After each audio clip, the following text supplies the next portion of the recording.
Capítulo 9. Dicas do fabricante. Imagine que você está caminhando em uma praia e vê uma frase escrita na areia. No princípio, criou Deus os céus e a terra. Então se aproxima um surfista e diz: essas palavras apareceram aí na areia. Você aceitaria essa explicação? E se ele dissesse que as ondas foram batendo contra a praia e o vento foi soprando sobre os grãos de areia a ponto de organizá-los daquela forma? Você ainda não acreditaria? E se ele por fim dissesse que isso aconteceu durante milhões de anos, ajudaria? É claro que a gente não consegue aceitar uma história dessas. Sabe por quê? Porque intuitivamente sabemos que informação depende de uma fonte informante. Informação não surge do nada. E se uma frase escrita na areia nos leva a essa conclusão, o que dizer da tremenda quantidade de informação contida no código da vida, o DNA? O núcleo de uma ameba, por exemplo, tem tanta informação que daria para encher uma enciclopédia. E se fosse impresso como listas telefônicas, o genoma humano formaria uma pilha de volumes de cerca de 170 metros de altura. Esqueça a frase na areia, pois agora a coisa ficou muito mais complicada. A complexidade da vida aponta para um projeto que, por sua vez, aponta para o projetista. É exatamente isso que Paulo escreveu em Romanos 1, versículos 19 e 20. O que de Deus se pode conhecer é manifesto entre eles, porque Deus lhes manifestou. Pois desde a criação do mundo os atributos invisíveis de Deus, seu eterno poder e sua natureza divina, têm sido vistas claramente, sendo compreendidos por meio das coisas criadas. Deus é o Criador da vida, e ninguém melhor do que Ele para nos dizer como nosso corpo funciona de maneira mais adequada. A boa notícia é que ele nos deixou um verdadeiro volume de instruções na Bíblia Sagrada. Curiosamente, as 8 principais dicas do fabricante, que alguns chamam de remédios naturais, estão delineadas desde o começo, no primeiro livro das Escrituras, o Gênesis. Se forem seguidas, podem trazer saúde física, mental e espiritual. Encare este capítulo como uma verdadeira prescrição do médico dos médicos. São 7 atitudes saudáveis, confirmadas por inúmeras pesquisas científicas. Acredite, elas funcionam. E melhor, são gratuitas. Comece pelas que considerar mais fáceis. Quem sabe, beber mais água. E vá progredindo na prática das demais. Deixaremos a 8ª dica para o último capítulo. É uma surpresa. Você verá a diferença que ele fez na vida do estressado Paulo, da ansiosa Laura, do depressivo Carlão e da pequena Isabela, com seus episódios de ira. Porém, revista a tentação de correr para lá agora. Leia primeiramente o que vem a seguir. Conte com a ajuda divina para aplicar esses conceitos em sua vida e volte a eles quantas vezes precisar. Confira a seguir as dicas adaptadas da matéria, os mais simples remédios, preparada por Francisco Lemos e publicadas na revista Vida e Saúde. Primeiro, beba água. Era a terra sem forma e vazia. Trevas cobriam a face do abismo, e o Espírito de Deus se movia sobre a face das águas. Gênesis 1, versículo 2. O corpo humano é formado por 70% de água. Portanto, fica claro que repor constantemente a água que perdemos é uma atitude que representa saúde e longevidade. A água limpa o organismo e elimina as impurezas do sangue. A cada hora, o volume do sangue do corpo passa pelos rins 10 vezes para ser purificado. Não tomar água frequentemente deixa o corpo vulnerável a inflamações e infecções, principalmente dos rins e das vias urinárias. Mas qual seria a quantidade ideal de água que deveríamos beber todos os dias? Em média, recomenda-se 8 copos por dia, entre as refeições, evitando-se ingerir líquido com a comida. Benefícios da água. Quando você bebe água suficientemente, seu corpo se sente bem e envia um sinal positivo ao cérebro. Isso ajuda a melhorar o bom humor e, consequentemente, a produtividade. Quando o estômago recebe água, é prolongada a sensação de saciedade. Além disso, é bom lembrar que a água não contém calorias, gorduras, carboidratos nem açúcar, substituindo com muita vantagem bebidas com alto teor calórico, como álcool, os refrigerantes e sucos industrializados. A água hidrata a pele, o que ajuda a aumentar sua elasticidade e retardar as marcas do envelhecimento. A água ajuda a fortalecer o sistema de defesa do corpo. Fortalecido, ele pode lutar melhor contra as doenças. E se eu não beber? Se você se sente cansado, um dos motivos pode ser a falta de água. Ela elimina toxinas e rejeitos que podem prejudicar o organismo. Além disso, quando você ingere pouca água, o coração precisa trabalhar mais para bombear o sangue. Muitas vezes o motivo das dores de cabeça e das enxaquecas tem que ver com a desidratação. Quando a cabeça doer, antes de tomar algum remédio, beba água para se hidratar. Pode ser que o problema seja resolvido. Mau hálito pode ser sinal de desidratação. A saliva ajuda a boca a se livrar de bactérias e mantém a língua hidratada. Como você pôde perceber, água é vital, tanto para o planeta quanto para o nosso corpo. Beba água. Segundo, tome banho de sol. Disse Deus: haja luz e houve luz. Gênesis 1, versículo 3.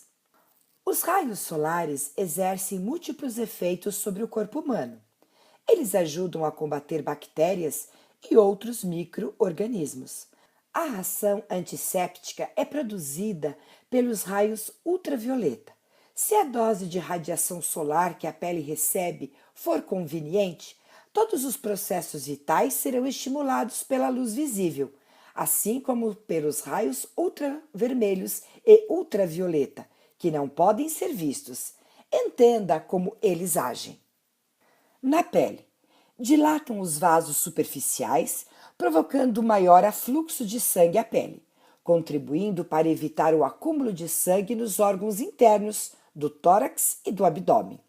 Estimulam a produção de melanina, pigmento celular que proporciona o tom bronzeado e, ao mesmo tempo, fortalece as camadas superficiais da pele, protegendo-a contra o excesso de radiação solar. Tem ação bactericida, eliminando diversos micro-organismos. Por isso, ajudam a desinfetar e cicatrizar as feridas superficiais. Nos ossos, ajudam a sintetizar a vitamina D nas células da pele. Essa vitamina favorece a assimilação do cálcio ingerido com os alimentos, contribuindo decisivamente na formação e bom estado dos ossos. Nos músculos, melhoram a irrigação sanguínea e estimulam os processos bioquímicos produtores de energia que ocorrem nas células musculares. O resultado é desenvolvimento maior e tônus muscular, especialmente benéfico para os enfermos submetidos à imobilização, no sangue e no metabolismo. Estimulam a hematopoese, ou seja, a produção de glóbulos vermelhos, glóbulos brancos e plaquetas da medula óssea. Diminuem o nível de glicose no sangue, aumentando a tolerância aos hidratos de carbono, o que é benefício para os diabéticos. No sistema cardiorrespiratório, estimulam o sistema nervoso simpático, elevando a pressão arterial, do pulso, da respiração, do metabolismo basal e o consumo de oxigênio. Mas à medida que a pele começa a ficar bronzeada e mais resistente, a pressão arterial e o metabolismo basal diminuem, fazendo com que o pulso e a respiração fiquem mais lentos. No sistema nervoso, estimulam as terminações nervosas da pele, influindo favoravelmente sobre o cérebro e provocando uma reconfortante sensação de bem-estar. no sistema endócrino. Os estímulos luminosos que impressionam a retina são transmitidos ao cérebro em forma de impulsos nervosos que atuam, entre outros órgãos, na hipófise, controlando a produção de hormônios nas demais glândulas endócrinas. A atividade dos ovários e dos testículos, por exemplo, depende em grande parte da quantidade de luz que chega à retina. Cuidados! Quanto mais tempo ficar sob a radiação solar e quanto mais clara for a pele, tanto maiores serão os efeitos negativos. Destaque para queimaduras de primeiro grau, envelhecimento da pele e até mesmo câncer. Nos olhos pode desencadear conjuntivite e ceratomalácia, inflamação da córnea, além de favorecer a formação de catarata e degeneração macular, alteração da retina com perda de visão. Modo de usar: abra a janela do quarto e afaste cortinas e persianas. Caminhe diariamente ao ar livre, mesmo que esteja nublado. Quando possível, entre as 7 e 9 horas, ou entre as 16 e 17 horas. Tome seu banho de sol.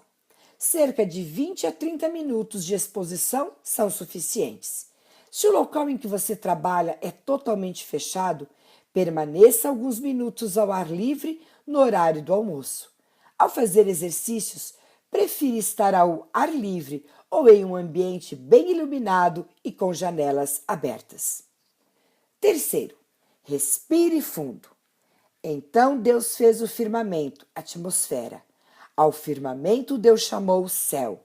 Gênesis 1, versículos 7 e 8. Nossos pulmões inalam mais de 20 mil litros de ar por dia. Sua área de superfície é grande o suficiente para cobrir uma quadra de tênis. O nariz é o nosso sistema de ar-condicionado pessoal.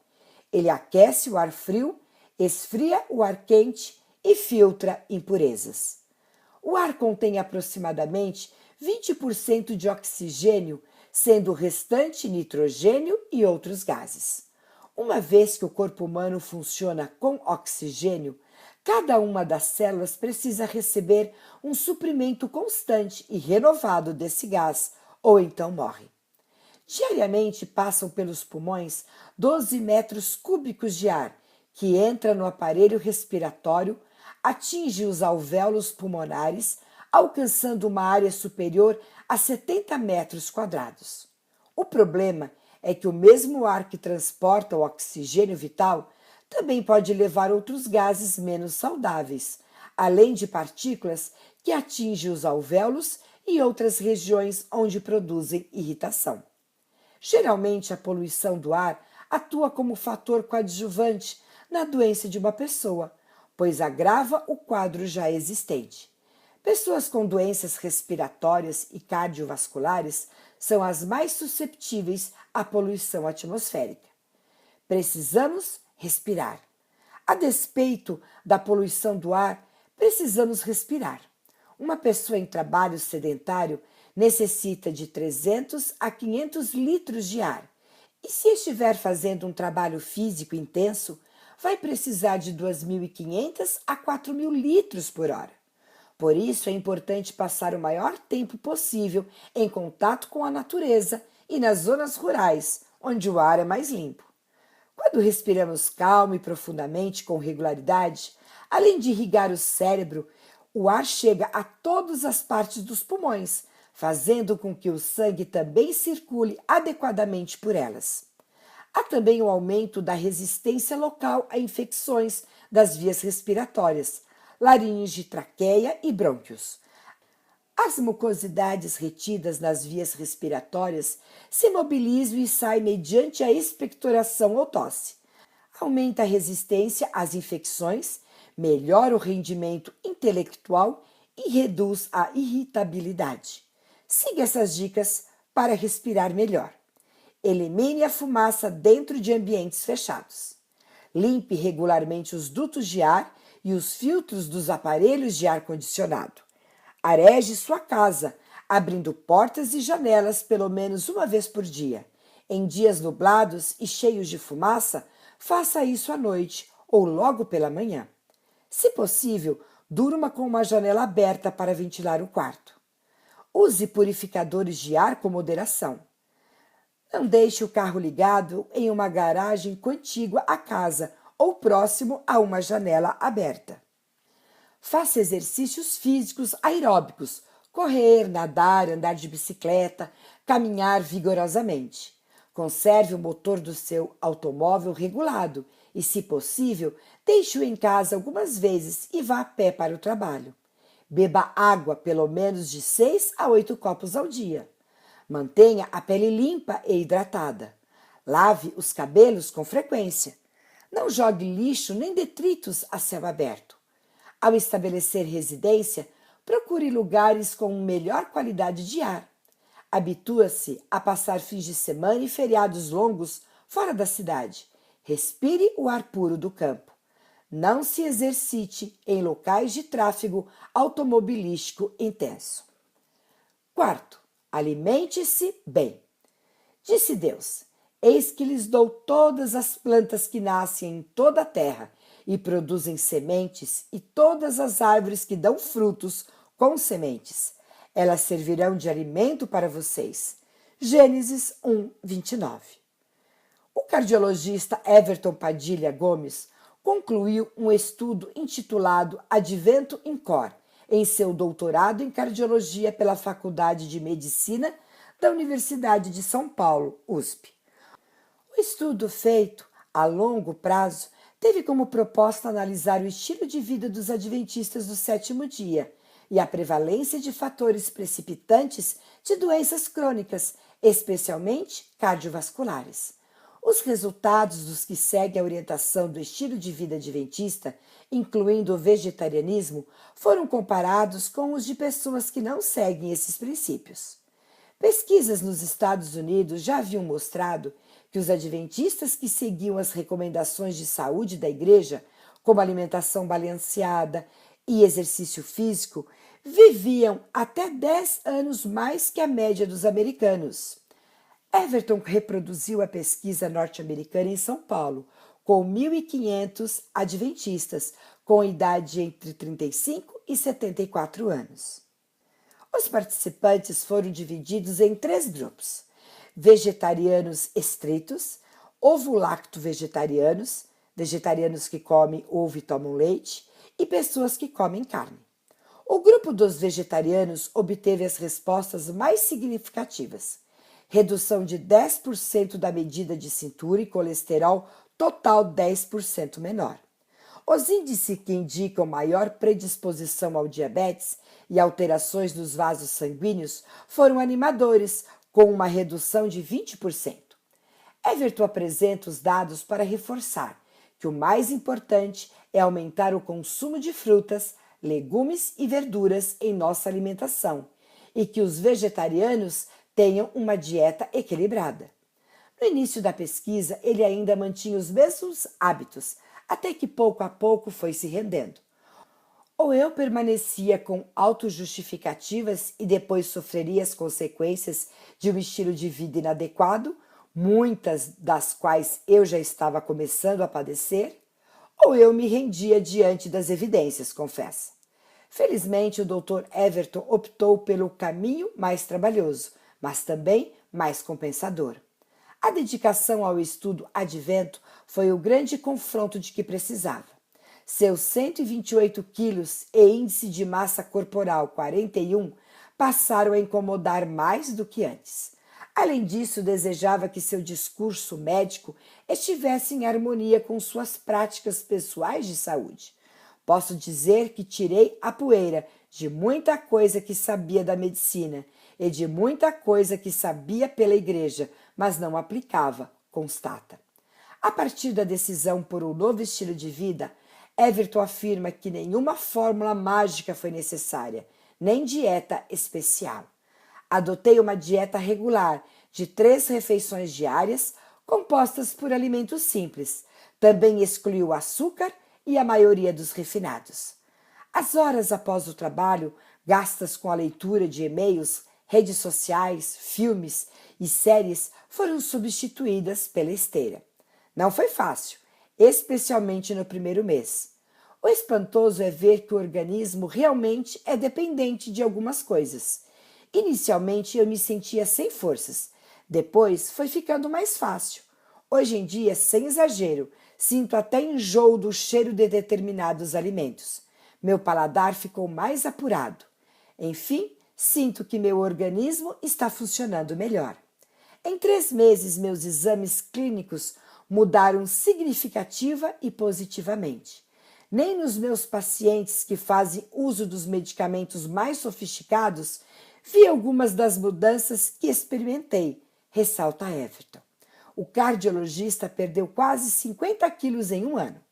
Enquanto aplicava a pesquisa aos voluntários, ele mesmo passava pela mesma experiência. Atualmente, ele sente mais liberdade em aconselhar os pacientes, pois eles veem a diferença na vida do próprio médico. Além de calorias, proteínas, gorduras, vitaminas e minerais, alimentos como laranjas, brócolis e tomate têm princípios medicamentosos admiráveis. Esses alimentos apelidados de funcionais podem ser classificados em 2 grupos. Alimentos com atividade imunomoduladora, possuem fitoquímicos capazes de modelar e ativar a ação do sistema imunológico, e alimentos com atividade antioxidante, combatem os radicais livres. A verdade é que os alimentos foram criados para atender às necessidades nutricionais dos seres vivos. Conhecê-los e saber como usá-los é sinônimo de boa saúde. A melhor forma de ingerir os alimentos é em seu estado mais natural possível. O ideal é que no mínimo 50% da refeição seja de alimentos crus. Prefiro alimentos integrais, altamente nutritivos e ricos em fibras, capazes de reduzir a exposição a agentes cancerígenos, devido à sua capacidade de regular o funcionamento intestinal. Alimentos muito processados, gorduras animais e gorduras trans, açúcar, sal e cereais refinados trazem muitos prejuízos à saúde, gerando obesidade, câncer, diabetes e diminuição da resistência imunológica. Embutidos e refrigerantes fazem parte de uma longa lista de produtos que comprovadamente fazem mal ao organismo. É preferível que sejam feitas 3 refeições por dia, alimentando-se bem pela manhã e de maneira leve à noite, horas antes do momento de dormir. Também é bom evitar ingerir líquidos com a comida, como já dissemos. Uma boa nutrição começa com a sábia escolha dos tipos de alimentos que serão transformados em nutrientes necessários para manter o corpo em boas condições. É no intestino que esses nutrientes são absorvidos. Uma dieta rica em fibras promove o bom funcionamento dos intestinos, o que é muito importante para a saúde. As glândulas salivares levam algumas horas para recarregar o estoque de pitialina. Quando se come qualquer coisa antes da refeição habitual, o cérebro manda a glândula liberar saliva. O estômago também precisa de um descanso entre uma refeição e outra. Por isso, procure comer em horários adequados e evite beliscar fora de hora. Quinto, pratique exercícios. O Senhor Deus colocou o homem no jardim do Éden para cuidar dele e cultivá-lo.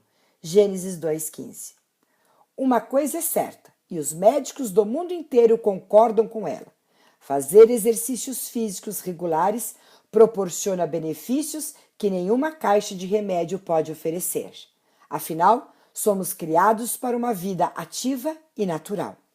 No livro Corpo Ativo, Mente Desperta, John Hattie, professor de psiquiatria em Harvard, afirma que níveis tóxicos de estresse desgastam as conexões entre os bilhões de neurônios e que a depressão crônica contrai certas áreas do cérebro.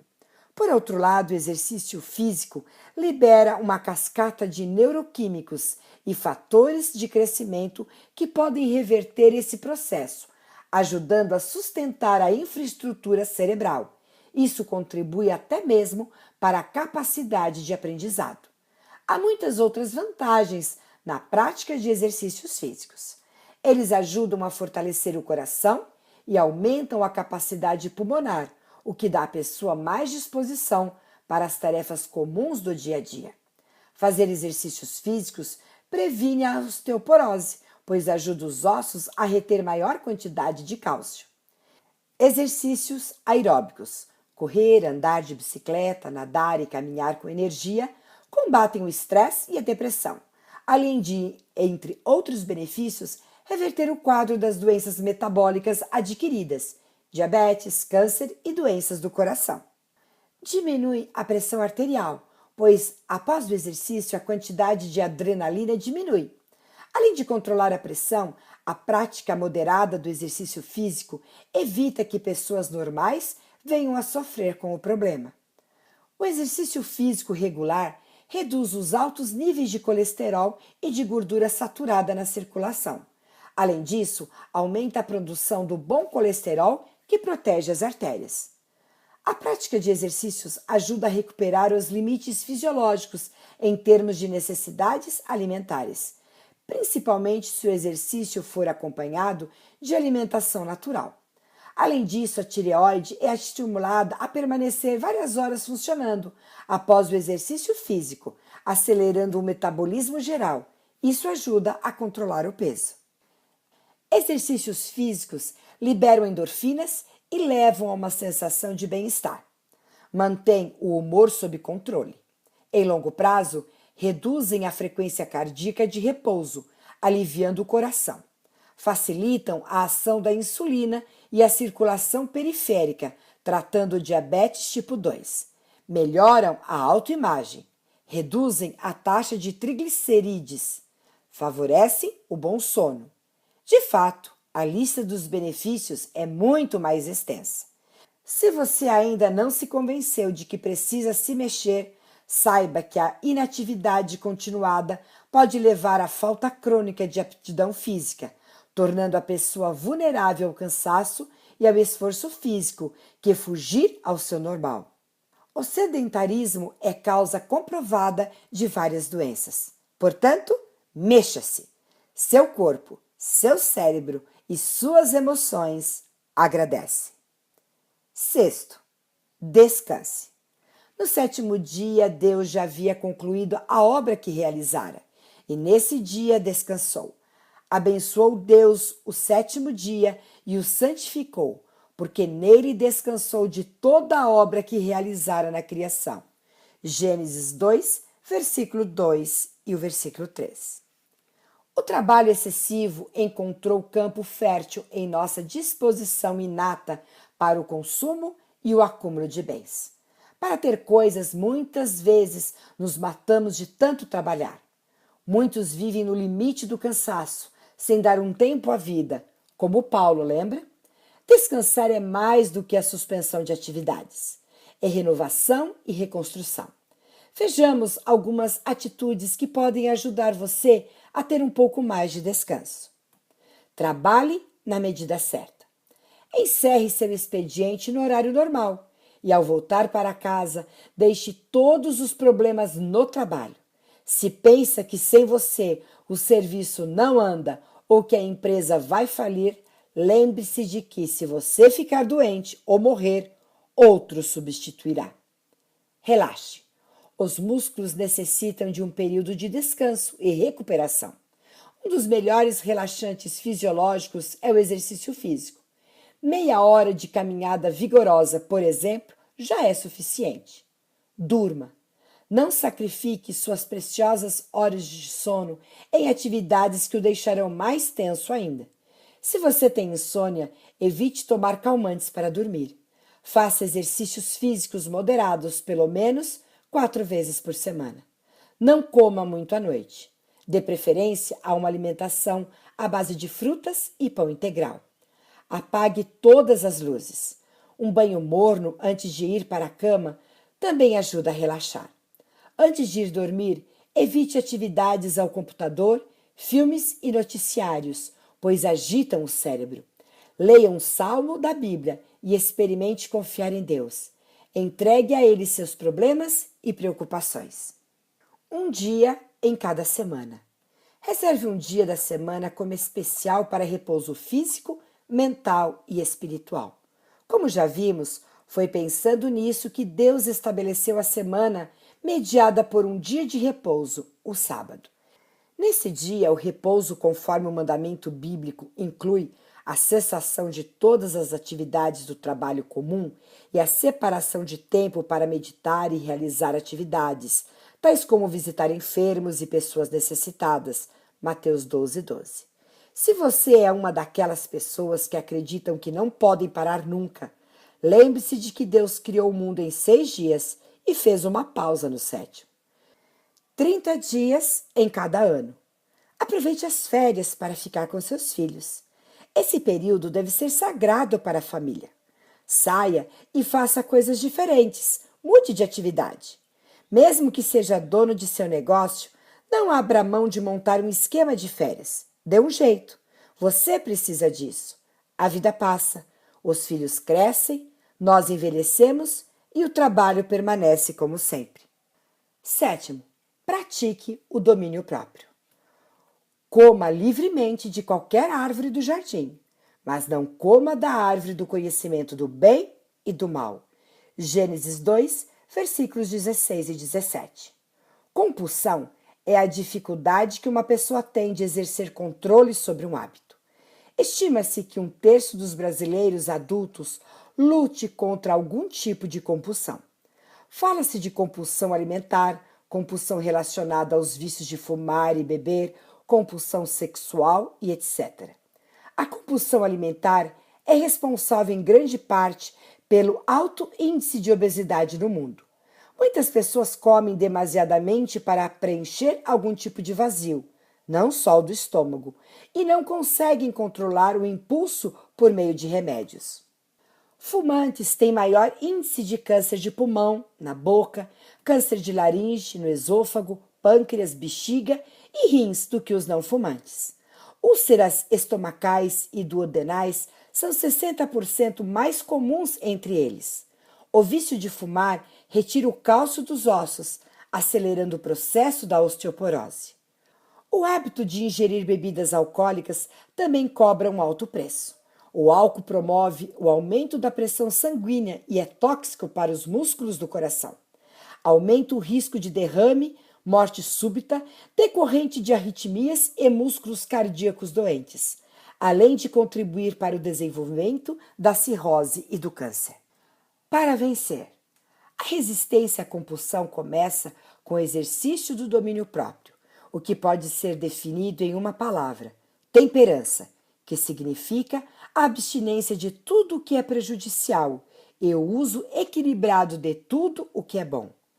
Manter-se informado sobre a importância do estilo de vida saudável ajuda muito, mas buscar forças em Deus também é muito importante. A força recebida por meio da oração e da comunhão com o Criador influenciará nossa capacidade de fazer mudanças, substituições e trocas em nossos hábitos. Colocadas em prática, as dicas deste capítulo fariam muito bem ao Paulo, a Laura, ao Carlão e até mesmo à pequena Isabela. Você não acha? Se fariam bem a eles, também farão bem a você. Que tal começar hoje? Fim do capítulo 9. Cibele Brunelli. Este áudio é uma produção do Máxina.